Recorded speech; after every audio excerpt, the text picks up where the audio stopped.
갈릴리 성가대와 오케스트라의 귀한 찬양에 감사를 드립니다. 은혜 받았습니다. 고맙습니다.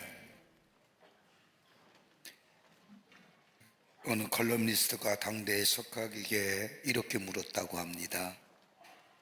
지금 현대를 살고 있는 사람들의 특징을 한마디로 무엇이라고 말할 수 있습니까? 당돌한 질문이지요. 이 질문에 석학이 대답하기를, 현대에는 우주에 대하여 많이 알고 있으며 또한 세상에 대해서도 많이 알고 있습니다. 앞으로도 더 많은 것들을 알아갈 것입니다. 그런데 현대에는 자기 자신에 대하여 모르고 있다는 겁니다. 앞으로 점점 더 자기 자신에 대하여 모르는 시대가 될 것입니다라고 대답하였다고 합니다. 석학의 말대로 지금의 시대에 자신에 대하여 많이 알고 있는 듯 싶지만 실제로 내가 누구인지 모르고 내가 어떤 사람인지 모르는 정체성의 혼란 가운데 사는 사람들이 많이 있음을 보게 됩니다.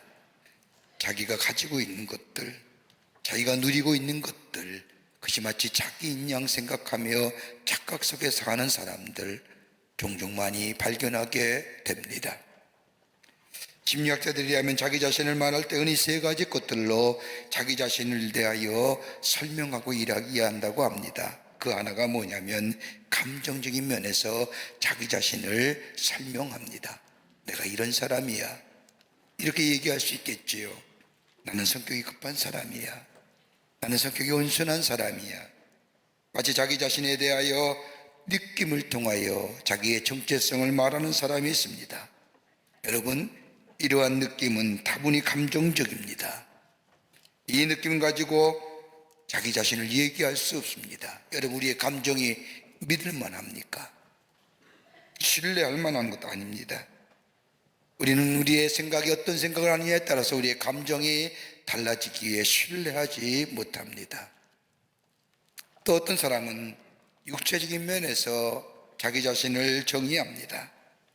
나는 이런 사람이다, 나에게는 건강이 있다, 자신의 외모를 가지고 자신을 정의하는 사람도 있습니다.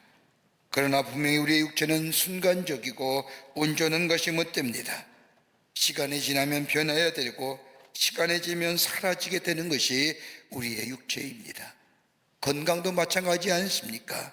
건강은 같지만 나이가 들면서 건강이 점점 쇠하여지고 병에 노출되는 것을 우리는 보게 됩니다. 그러기에 건강 갖고 자기의 정체성을 얘기하고 대변하지는 못합니다.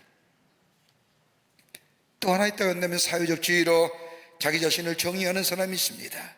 내가 이런 사람이야, 내가 이랬어, 내가 어떤 사람이야. 사회적 지위를 통하여, 공동체에 있는 지위를 통하여 자기 자신을 정의하지만 이 또한 언젠가는 내려와야 합니다. 그것이 자기 자신을 대변하지 못합니다. 믿을 만한 것이 못 됩니다. 그런데 그리스도인에게 있어서는 새로운 하나의 새로운 정체성이 있다고 한다면 다름이 아니라 영적인 정체성입니다. 영적인 본질, 영적인 존재의 가치. 여러분, 요한복음 1장 1절의 말씀을 보면 요한복음이 태초에 말씀이 계시니라는 것으로 시작이 됩니다.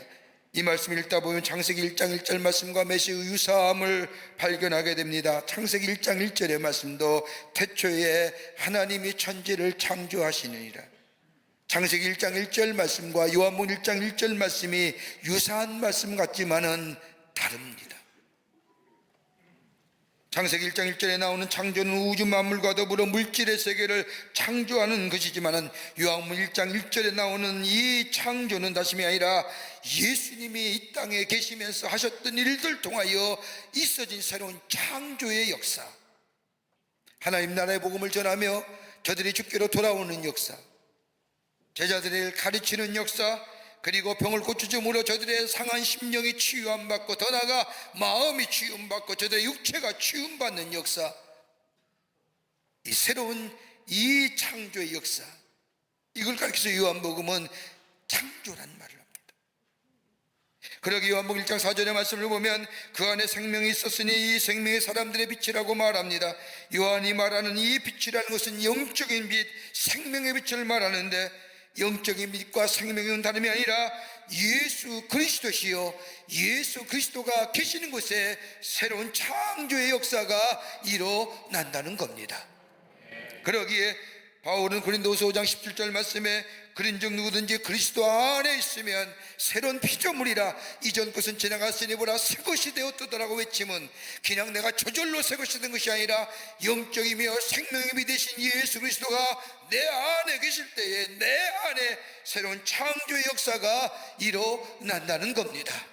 죄에 쉽게 넘어졌던 자들, 죄의 유혹 가운데 살던 자들이 예수가 저 안에 계시면 죄의 용서함과 더불어 죄의 유혹을 이기는 놀라운 피조물의 삶으로 새롭게 변화된다는 겁니다.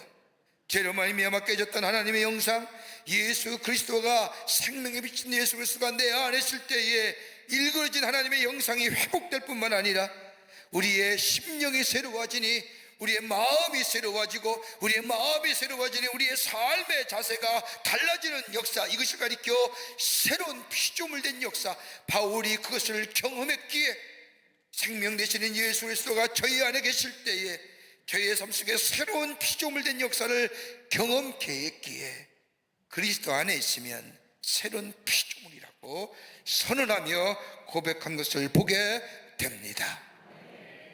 여러분, 그리스도 안에서의 그리스도인이 최대한 기쁨이 어떤 걸까요? 그리스도의 가장 큰 기쁨이 어떤 걸까요? 여러분, 가장 큰 기쁨은 다른 것이 아니라 죄 사함의 기쁨이요, 나를 용납하시고 나를 용서하시고 더 나아가 나를 새롭게 하시는 그 하나님의 은혜가 내 안에 있다는 것이 얼마나 큰 기쁨이 되는지를 모릅니다.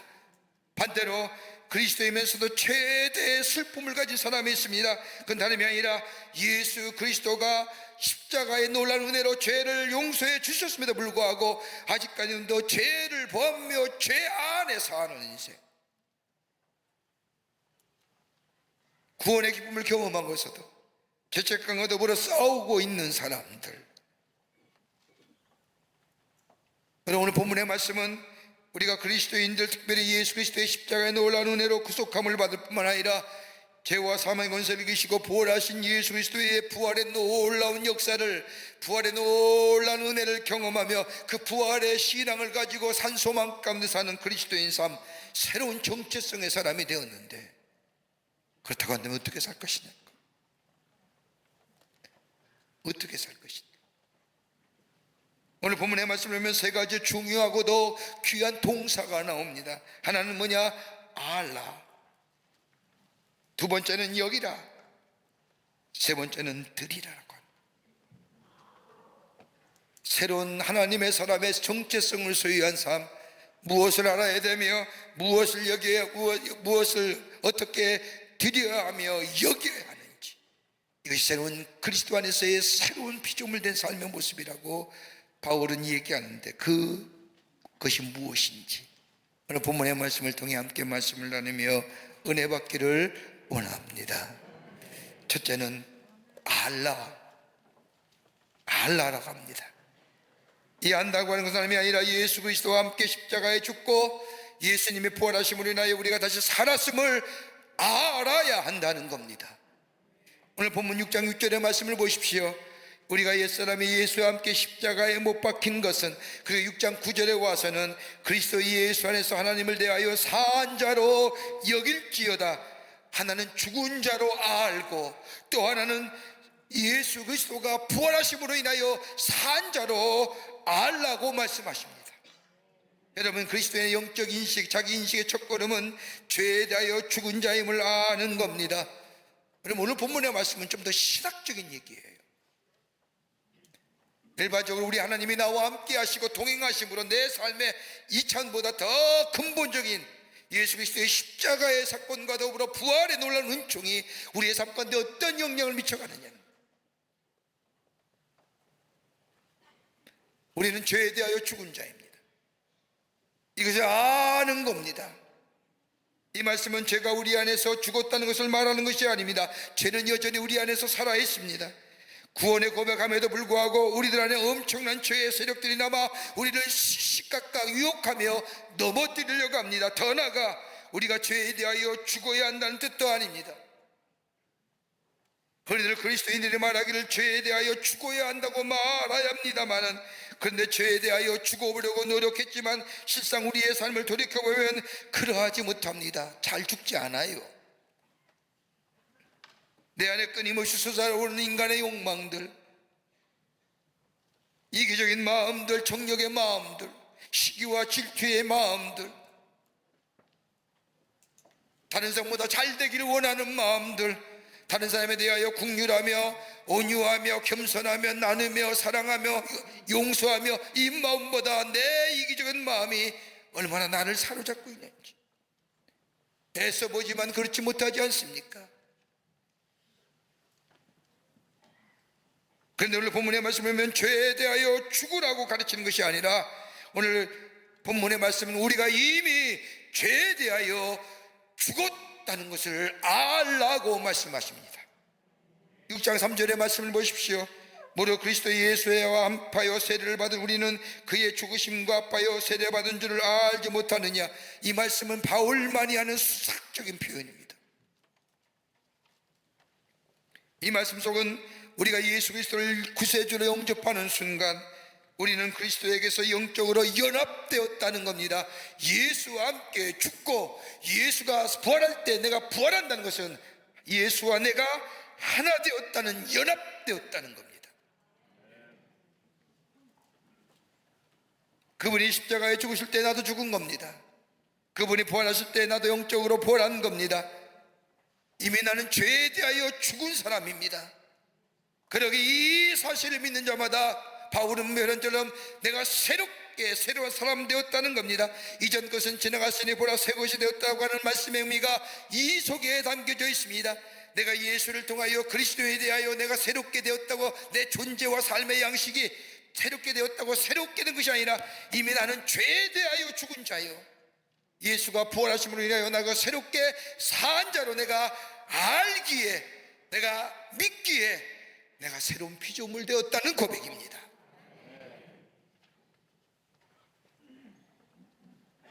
이것을 믿는 자마다 새로운 사람 됩니다. 새로운 존재로 살아갑니다. 무늬만 검사로만 밥그릇만 교회에 옮긴다고 해서 그리스도인이다, 새로운 피조물 되는 것이 아니라 내가 예수 그리스도와 연합되었다는 것, 연합되었다는 것. 그럴 때에 거기에 걸맞는 삶의 자세와 삶의 태도가 우리의 삶 가운데 일어납니다. 죄에 대하여 죽은 자, 예수 그리스도의 부활하심으로 인하여 새로운 존재된 사람들, 거기에 환난에 닥쳐오고 시험에 닥쳐오고 어려움과 역경에 닥쳐온 자일지라도 소망 가운데 믿음으로 주님이 우리와 함께 하심을 내가 믿기에, 임마누엘 주님이 오늘 나와 함께 하시기에, 우리 예수님이 나의 선한 목자가 되어주시고 나는 그분이 그리진 양이기에, 연합된 관계 속에서 주님이 내 안에 내가 주님 안에 계시기에 우리의 삶의 여정 가운데 어려움과 역경과 환난이라도 능히 이기는 역사가 여기에 있습니다. 연합한 자에 걸맞는 행.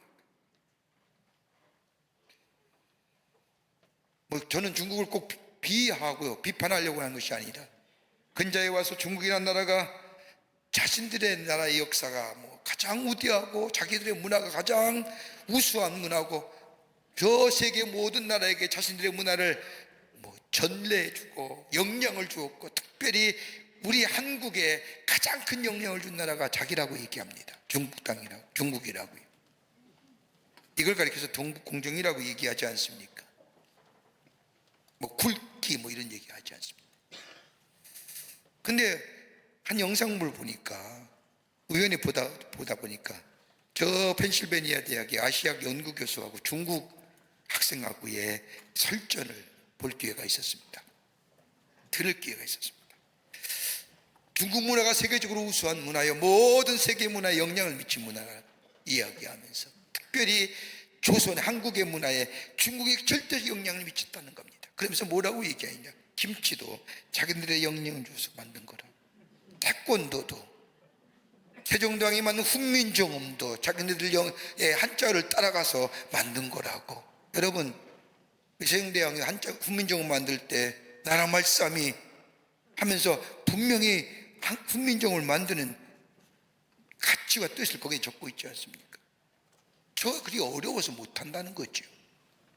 근데 자기들이 영향을 주어서 한글을 만들었다 하면서 다 자기들부터 영향을 받았다는 겁니다. 그때 이 펜실베니아의 아시아 학교수가 그 얘기를 듣더니 이야기합니다. 좋다. 중국 문화가 오래된 고대 문화에 영향을 미친 것, 그렇다 하자. 그렇다고 한다면 너희 문화의 종주국으로서, 세계 문화에 영향을 미친 나라로서 너희의 삶에, 너희의 사회에 걸맞는 행위와 걸맞는 태도가 있느냐는 거예요. 그러면서 구체적으로 찝어요. 왜 길거리 다니면서 침을 탁탁 뻗냐? 왜 우통은 제껴 벗고 다니느냐? 왜 아무데나 너희는 모였다면 소리 깍깍 지르느냐? 왜 자판 깔고 밥 먹느냐? 내가 정말 문화의 종주국이냐? 너희 나라에 대통령을 뽑는데 모든 국민이 투표하느냐? 그 말 듣는데 얼마나 제 마음이 시원하냐? 문화의 종국이면 거기에 맞는 행위해라. 거기에 삶의 태도를 갖고 있다. 우리나라도 목소리 큰 나라 중에 하나입니다. 절대로 외국 나가서 소리 깨끗 지르지 마세요. 창피한 겁니다. 그 나라입니다. 우리나라 아닙니다. 우리나라에 소리 지르면 뭐라 안 그러죠. 특별히 비행기 안에서 소리 지르지 마세요. 여기 와, 여기.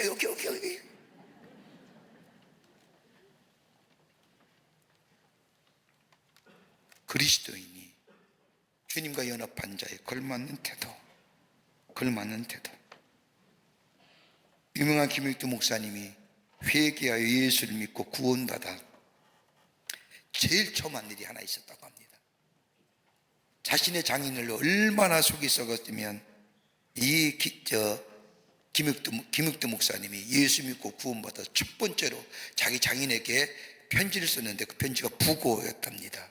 김익두 사망. 왜 부고 보냈을까요? 옛사람이 죽은 겁니다. 이미 죽었습니다. 내가 그리스도와 연합한 자 되었습니다.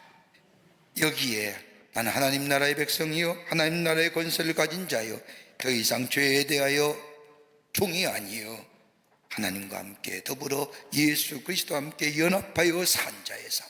이거를 알라 하시는 거예요.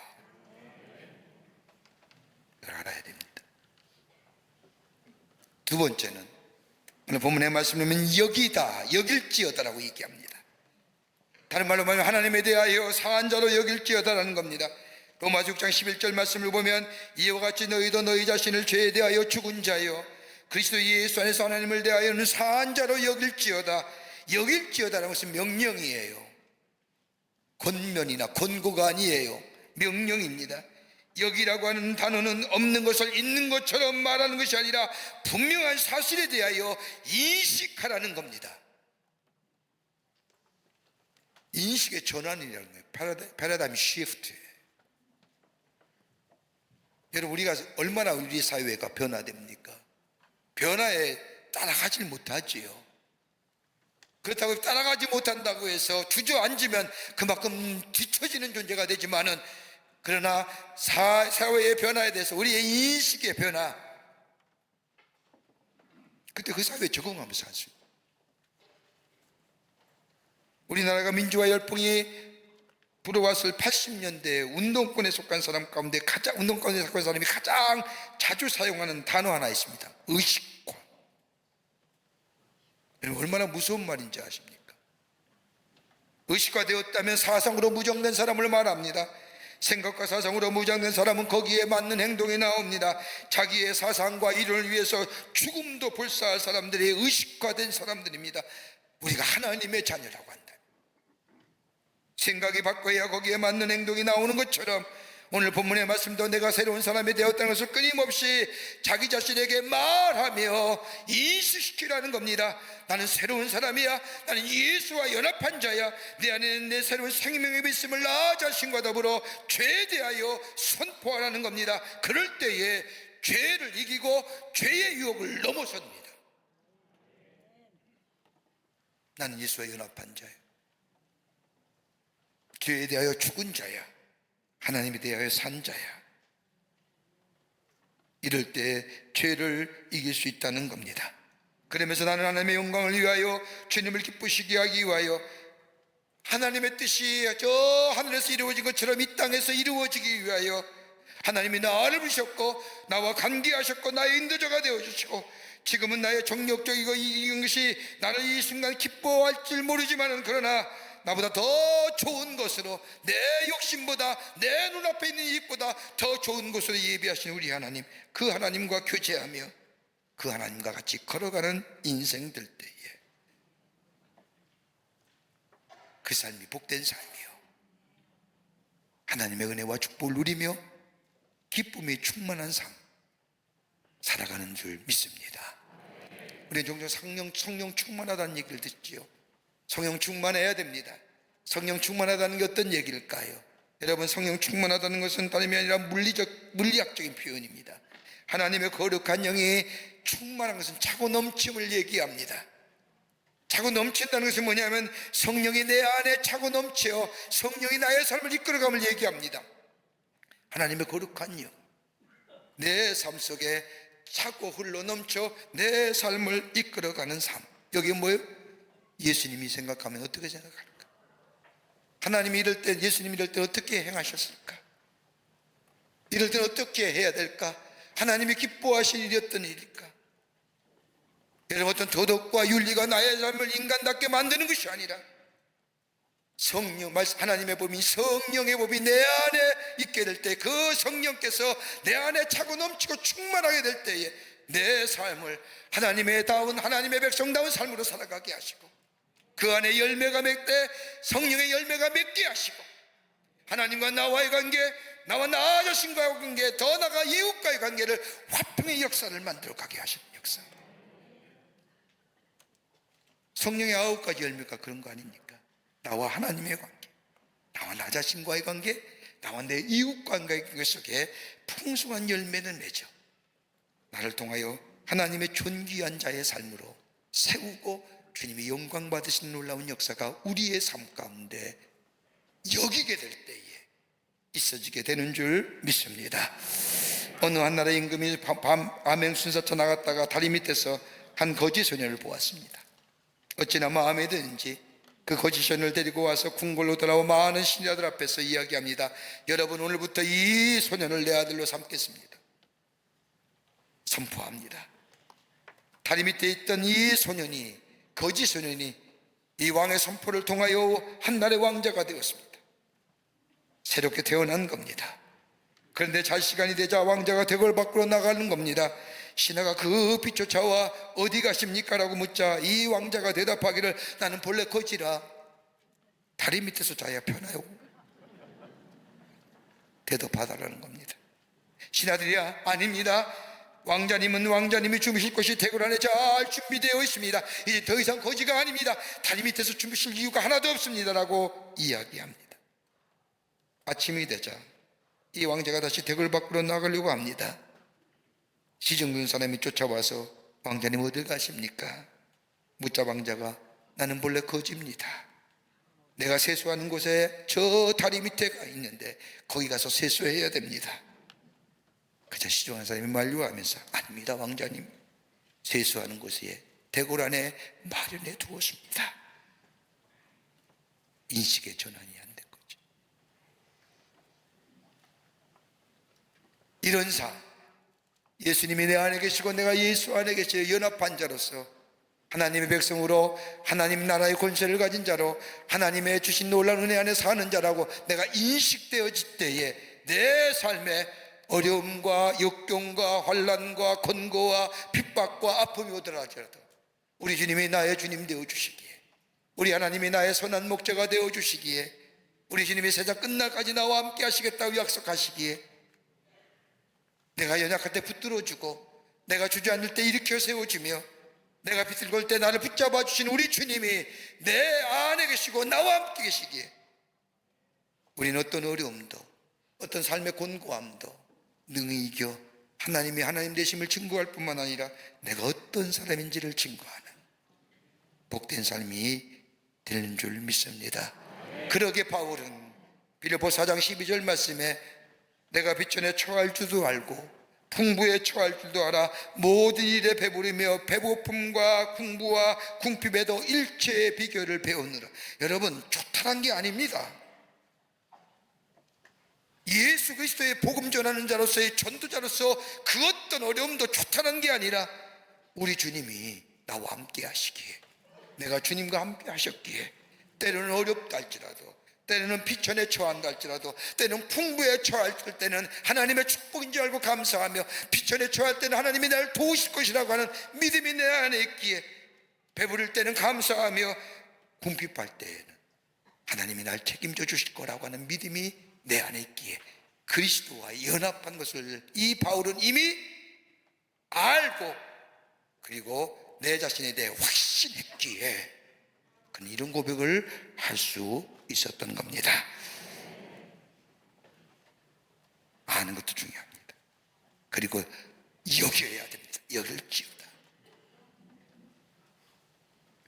그리고 오늘 바울은 또 하나 얘기합니다. 들이라는 겁니다. 예수 안에서 새롭게 산 자는 새로운 의지적 결단을 가진 사람이라는 겁니다. 오늘 읽지는 않았지만 로마서 6장 12절과 13절의 말씀을 보면, 너희는 죄로 너희 죽을 몸에 왕노릇하지 못하게 하여 몸의 사욕을 순종치 말고, 또한 너희의 지체를 불의의 병기로 죄에게 드리지 말고, 오직 너희 자신을 죽은 자 가운데서 다시 산 자같이 하나님께 드리며 너희의 지체를 의의 병기로 하나님께 드려라. 여기에 불의의 병기로 너를 드리지 말고 의의 병기로 하나님께 드리라는 겁니다. 앞에서 말씀드린 것처럼 알라 그리고 여겨라고 하는 단어가 우리의 지적 인식과 연관되어 있다고 한다면, 드리라고 하는 단어는 우리의 의지적 결단을 촉구하는 단어입니다. 우리가 예수님께서 십자가에서 우리의 죄를 위하여 죽었을 때 나도 죽었다는 사실을 알아야 합니다. 나의 이기적이고 정력적인 욕망이던 것이 죽었습니다. 죄에 대하여 죽었습니다. 그리고 새로운 삶을 살기 위해 주께서 사망과 죽음의 권세를 이기시고 부활하시어 우리에게 새로운 부활의 생명을 주셨습니다. 이걸 나에게 인식시키는 겁니다. 그럴 때 내 삶의 태도가 달라지는 거예요. 내 정체성이 달라지기에 내 삶의 자세가, 내 보는 가치관이, 내 세계관이 달라지는 거예요. 예수 알기 전에는 세상의 가치와 세상의 세계관 가지고 세상을 판단하고 모든 것을 이야기했습니다. 그러기 언제나 비교 우위에 살려고 했습니다. 남들은 나은 자리에 살려고 했습니다. 그 남들보다 비교하여 우위에 살고 남들도 나으려고 하는 그 마음이 내게 있으니 나에게 그것이 무한 스트레스로 다가옵니다. 삶이 힘든 거지요. 일하고 집에 들어가면 피곤하다고, 짜증난다고. 그러나 예수와 연합한 자의 삶, 세상의 가치가 아니라 세상의 세계관이 아니라 모든 것을 다 은혜 중심으로 바라봅니다. 하나님의 은혜와 사랑의 관점에서 바라봅니다. 세계관이 달라졌습니다. 가치관이 달라졌습니다. 이것을 가리켜서 바울은 믿음의 아들 디모데에게 이렇게 편지하는 겁니다. 디모데후서 3장 14절의 말씀을 보면, 너는 배우고 확신한 일에 거하라는 거예요. 뭘 배웠어요? 내가 하나님의 백성임을, 난 하나님과 연합된 자를, 하나님이 나를 새롭게 하시는 분임을, 이걸 알았습니다. 그리고 깨달아 여겼습니다. 그리고 이것을 확신하고 하는 게 확신 가운데 행하라는 거예요.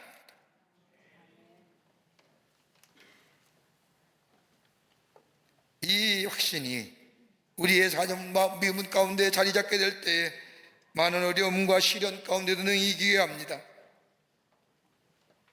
여러분, 구원의 완성이 쉽게 이루어지는 거 아닙니다.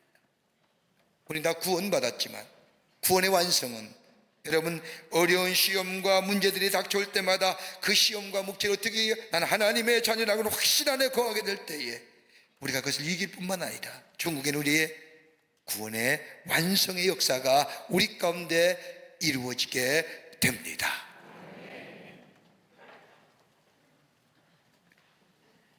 우리나라의 간호학 1호 박사인 김수지 교수님의 가는 글이 어느 기독교 잡지에 실린 적이 있습니다.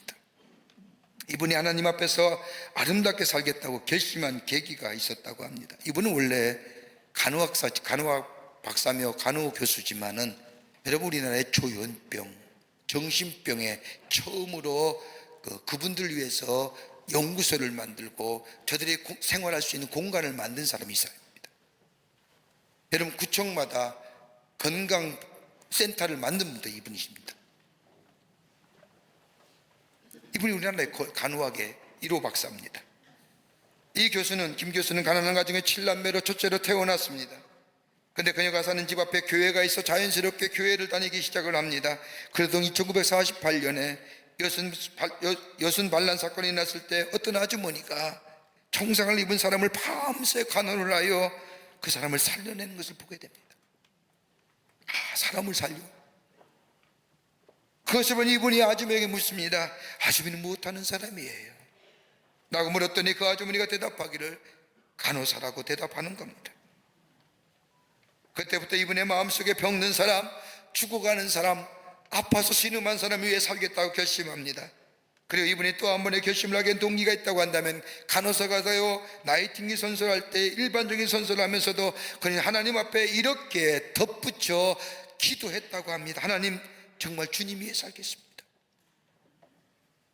주님의 영광을 드러내는 일 위해 섬기며 살겠습니다라고 결심합니다. 그리고 그녀는 간호학으로 최고의 자리에 있었음에도 불구하고 사회복지학을 공부합니다. 서울사이버대학의 총장 자리를 내어놓고 그녀는 아프리카의 최빈민국인 저 말라위로 건너갑니다. 그리고 4년 동안 복음을 전하며 그 말라위 땅에서 무려 350명의 간호사를 키웁니다. 그리고 백혈병에 걸려 한국에 들어와 치료받다가 세상을 떠나십니다. 그분의 책 가운데 이런 길이 실려져 있습니다. 나는 한평생 간호사의 길을 향해서만 달려왔습니다. 나는 간호사란 직업에 대하여 대단한 자부심을 가지고 있습니다. 병든 사람을 돌보는 간호의 일을 너무나 사랑했습니다. 그러므로 나는 행복한 사람입니다. 내가 좋아하는 일을 평생도록 해왔고 사랑의 돌봄을 통해 수많은 사람들과 관계의 기쁨을 느꼈으며 특히 사랑의 돌봄을 통해 수많은 기적을 목격하는 증인으로서 특권을 누리며 살았습니다. 그건 다름이 아니라 하나님이 나를 사랑하셨기 때문입니다. 하나님이 나를 사랑하셨기에 헌신이 있습니다. 하나님이 나를 사랑하셨기에 용서가 있습니다. 하나님이 나를 사랑하셨기에 다른 사람을 향하여 주님이 나에게 국률한 마음을 가졌듯이 나 또한 다른 사람을 향하여 국률한 마음을 갖게 되었습니다.